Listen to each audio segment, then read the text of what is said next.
మహిళల కోసం ఏర్పాటు చేసిన పింక్ టాయిలెట్లు మహిళలు వినియోగించుకోవాలని నగరపాలక సంస్థ కమిషనర్ మౌర్య మహిళలకు పిలుపునిచ్చారు. ప్రపంచ మరుగుదొడ్ల దినోత్సవ కార్యక్రమంలో నగరపాలక సంస్థ ఆధ్వర్యంలో ఆర్టీసీ బస్టాండ్ వద్ద ఏర్పాటు చేసిన పింక్ టాయిలెట్ శ్రీనివాసం వద్ద ఉన్న మరుగుదొడ్లను మంగళవారం కమిషనర్ పరిశీలించారు. ఈ సందర్భంగా కమిషనర్ మౌర్య మాట్లాడుతూ నగరంలో మహిళల కోసం ఆర్టీసీ బస్టాండ్ వద్ద ప్రత్యేకంగా పింక్ టాయిలెట్లు ఏర్పాటు చేశామని అన్నారు. అయితే మహిళలు ఈ పింక్ టాయిలెట్లను సరిగా వినియోగించుకోవడం లేదన్నారు. ఇందులో మరుగుదొడ్లతో పాటు పిల్లలకు పాలు ఇచ్చేందుకు ప్రత్యేక గది ఏర్పాటు చేశామని, మహిళలు ఉచితంగా ఉపయోగించుకోవచ్చని అన్నారు.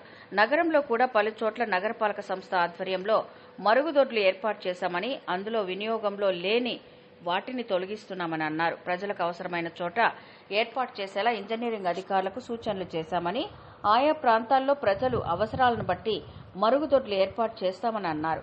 ముఖ్యంగా మహిళలు, పిల్లలు ఎక్కడంటే అక్కడ వెళ్లలేని వారు కాబట్టి వారి కోసం ప్రత్యేకంగా మరుగుదొడ్లు ఏర్పాటు చేశామని, వాటిని వినియోగించుకోవాలని అన్నారు.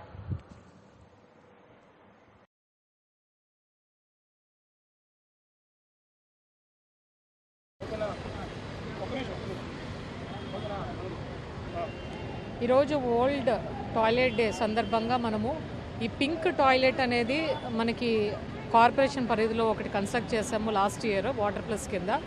అది చాలామందికి ఇంకా ఆడవాళ్ళకి అవగాహన లేకపోవడము, ఇంకా ఫ్లోటింగ్ అనేది తక్కువ ఉంది అక్కడ. సో అక్కడ బోర్డ్స్ కూడా పెట్టేసి అవగాహన పెంచుతాము. పింక్ టాయిలెట్ అది కూడా ఉచితంగా ఓన్లీ ఆడవాళ్ళకి అండ్ ఆల్సో చేంజింగ్ రూమ్, పిల్లలకి చేంజింగ్ కోసం పెట్టడం జరిగింది. అది అందరూ వాడుకోవాలి. అలాగే మిగతా ఏవైతే టాయిలెట్స్ అండ్ యూరినల్స్ ఉన్నాయో వాటిని కొన్ని డిఫెక్ట్ అయి ఉన్నాయి మన సిటీలో.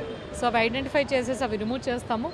ఆపరేషనల్ పెడితే ఈ ప్లేసెస్లో వాడుకుంటారనేవి కూడా ఇంజనీరింగ్ వాళ్ళు చెప్పాము, ఐడెంటిఫై చేసేసి ఆపరేషన్లో తీసుకురావాలనేసి. ఎందుకంటే ఇక్కడ ఫ్లోటింగ్ పాపులేషన్ ఎక్కువ కాబట్టి, యాత్రికులు ఎక్కువ వస్తుంటారు కాబట్టి చాలా తక్కువ ధరతోనే మనం టాయిలెట్స్ రన్ చేసి వాళ్ళకి క్లీన్గా పెడితేనే యూస్ చేసుకోగలుగుతారు.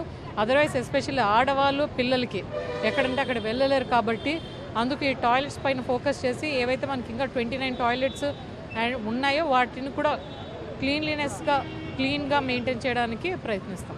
Please like, share, subscribe Janabheri news.